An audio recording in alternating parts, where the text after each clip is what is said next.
Welcome back to another episode of the DFS Express, presented by Loudmouth MMA and the DFS Army. I'm your host, the Daily Fantasy Sniper, here to talk UFC 225. The long road to this event is finally over. The main events on this card: Robert Whittaker taking on Yoel Romero, and Rafael dos Anjos takes on Colby Covington.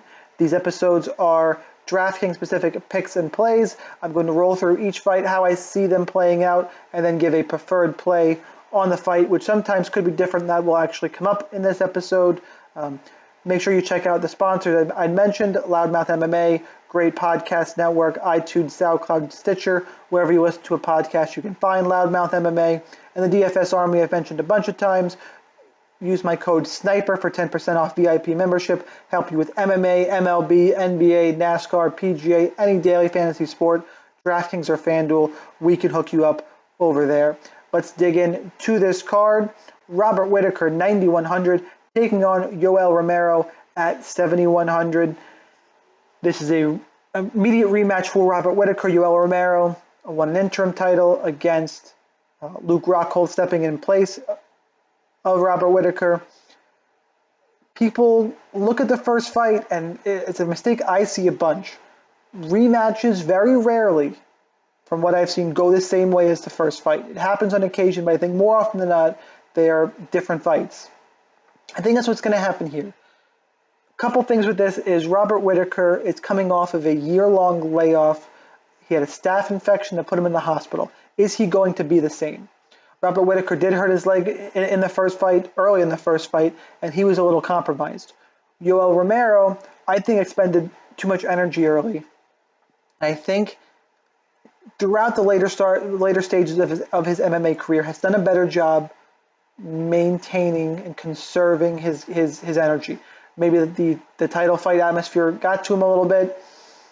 I think he's going to do a better job conserving in this fight, and I think Whittaker is going to let him do that. This is an educated guess on my part. Whittaker's been out for a year. I think there's going to be a longer feeling out process in this fight. For what it's worth, I thought that process was going to happen in Rivera and Moraes, and I was clearly wrong about that.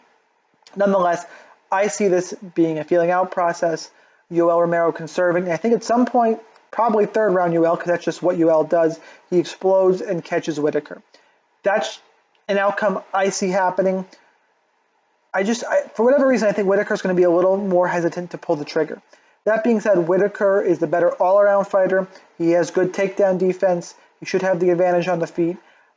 He's a big favorite in this fight for a reason. The smart pick is probably Robert Whittaker. That's going to be my fight pick. He is the big favorite for a reason.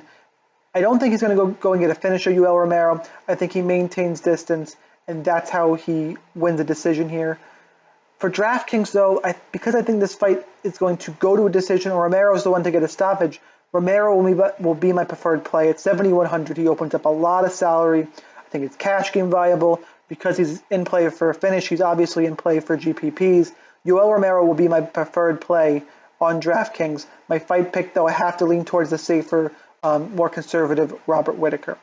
Rafael dos Anjos, 8,200, taking on Colby Covington, 8,000. I like Colby Covington here. Rafael dos Anjos has only had 3 fights at 170. It was Tariq Saffiedine, who's nothing special, Neil Magny, who he took down quick, and the last fight against RDA. Against Robbie Lawler. This is the first real wrestler he's taking on at this weight class, and it's a really good wrestler. People have said Covington got hit by Maia on the feet. True, but that's because he didn't want to go into the guard of Damian Maia. He was forced to be in a stand-up fight, and he got the job done. He's not going to be afraid of RDA's guard. RDA has good BJJ. It's not Damian Maia level. I think he's got a good get-up game. I think Covington's going to get a decision here. Just based on takedowns, being relentless. Could be rinse and repeat takedowns, which is great for DraftKings. This is a very stackable fight, but my preferred play, I'm going to lead towards the wrestler in Colby Covington for 8,000. Holly Holm, 8,900, taking on Megan Anderson, 7,300. Look, Holly Holm is DraftKings dog doo-doo. Even if she wins, I don't think she's going to finish, and she shouldn't score well. At 8,900, I can't pay that price tag. Megan Anderson, very green, aggressive though, and could have some grappling. The most likely scenario here is Holly Holm is going to counter Megan Anderson being aggressive and get a decision win. Megan Anderson, though, because she's cheaper and just her style, to me, she has more DraftKings upside at 7,300. Cash game playable. GPP is rough because she's going to need a high score. Maybe she gets there with a win. I think more she's a punt here. But that's how little I want Holly Holm. Megan Anderson could win a round on some volume, get some takedowns. It's possible. I'm going to lean there as she's my preferred play at 7,300, but it's mostly just a DraftKings fade on Holly Holm. Tai Tuivasa, 9,300, taking on Andrei Arlovski, 6,900. I'm going to go with Tuivasa here. I know he's only fought Rashad Coulter and Sierra Lasker, who are two terrible heavyweights. Arlovski, though, is aging. I don't think he's going to be able to handle the pressure of Tuivasa. I think there's going to be an early finish. If Arlovski is able to fight at his pace, he is live. There's some other dogs who I don't think are live. Arlovski's one, especially a heavyweight, you have to mix into your GPPs. The pick here, though, and preferred play is Tai Tuivasa at 9,300. It's a fight that you need exposure to, but I do not like at all for DraftKings. Is Mike Jackson at 8,600, CM Punk at 7,600. I don't like it because it's the big variable on the card. It's a fan perspective. From a fan perspective, I actually like this fight because it's going to be fun. Technical-wise, it's not going to be good. Should be a fun fight. CM Punk at 7,600. I mean, he's in play just because who knows what's going to happen. These are two should-be amateur fighters. I know Mike Jackson goes on, I'm a pro. He's 0-1 as a pro. He's a boxer. The fights I've seen, he's not that good of a boxer. Who knows what's going to happen here. Have both sides in GPP. I'm going to lead CM Punk as the preferred play because he's cheaper. That's really it. Also, I think it'll be fun if CM Punk wins. That's really it on this one. It's hard to analyze because there's just not enough data. Cash game, stay away from it. Play both sides in GPP. Preferred play CM Punk. Curtis Blades, 8,500, taking on Alistair Overeem at 7,700. I have Curtis Blades here at 8,500. He's a good wrestler in the heavyweight division. You don't see a bunch of them at heavyweight. I think Overeem could struggle with that. His takedown defense is better than Mark Hunt's. He just got blasted into next century by Francis Ngannou. You wonder if he's going to come out tentative there or if his chin is now just totally gone. Curtis Blades, though, you've seen him take a punch from Hunt and from Francis Ngannou. I know Hunt did wobble him. But Blades has the wrestling upside, yet the questionable chin of Overeem to worry about. And I don't see Blades getting smoked here. So he's definitely in play for cash games. I like him in tournaments as well. Curtis Blades at 8,500. The wrestler at heavyweight is my preferred play. Claudia Gadelha, 9,400, taking on Carla Esparza, 6,800. I think Gadelha smashes here. All Esparza can do is wrestle. Gadelha should have good enough counter wrestling. And on the feet, it's just a mismatch. The only way Gadelha loses this fight is if she's done taking fighting seriously and, all those pictures she's posting on Instagram. She wants to be an Instagram model now. She's just better than Carla Esparza. I don't even want to mess around with the punt of Cookie Monster. I'll take Gadelha at 9,400 pretty comfortably. Mirsad Bektik, 8,800, taking on Ricardo Lamas at 7,400. I started off the week saying Ricardo Lamas is a live dog. I don't want to totally back off that. He is live. He's a top 5 guy in the division. The problem is the more I watch Mirsad Bektik, the more I think he's for real. Lamas is the more technical striker. Bektik, though, I think is going to be too quick for him to really do damage to Lamas, and his grappling should be good enough to get Lamas down. Lamas, good takedown defense. Obviously, you don't get to be a top 5 guy without it. I think Bektik is that good the more I watch. I think he's going to be able to find a way on top, land some ground and pound. Maybe even Lamas gets up and we have another one of those rinse and repeat takedown situations that we love on DraftKings. Bektik at 8,800, it's a little bit steep, but in terms of safety in that range, I mean, he's right around Mike Jackson and Holly Holm. I like Bektik way more than both of those plays, so he is the preferred play at 8,800. Rashad Coulter, 8,700, taking on Chris De La Roca, 7,500. This is another fight that gives me just an aneurysm. Both guys are 0-2. Coulter's been in fun fights, but he was knocked out by Chase Sherman and Tai Tuivasa. Chris De La Roca, on the other hand, he's coming off of a loss to Adam Milstead, and he was also knocked out by Daniel Milanchuk. Coulter's fought the better guys. I think he's a little more durable, just from what I've seen. Both guys are 0-2, though. I'll lean also De La Roca's 39 to Coulter's 36. They're both up there. GPP fight, have both sides. Coulter, though, even though he is the favorite, he will be my preferred play. I think he's a little better at 8,700. Anthony Smith at 9,200, taking on Rashad Evans at 7,000. Listen, I'm not on the Anthony Smith bandwagon. I get Rashad Evans a shot. I understand 9,200 is too much for me to pay for Anthony Smith. I don't think I'm going to go there this week. The way Anthony Smith wins his last 2 wins, he was losing the first 2 rounds of both of those fights. And last time out, he got blasted by Thiago Santos.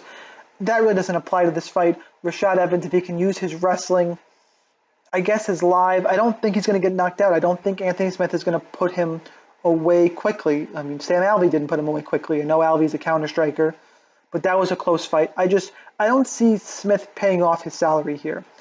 So while I'm picking Smith to win because I think he knows Rashad Evans' only path to victory is the takedowns, and he'll fight at range and kind of pick him apart and win a decision, I'm going to take Evans as my preferred DraftKings play because he's cheaper. I think it goes to a decision. You could punt there in cash if you wanted to.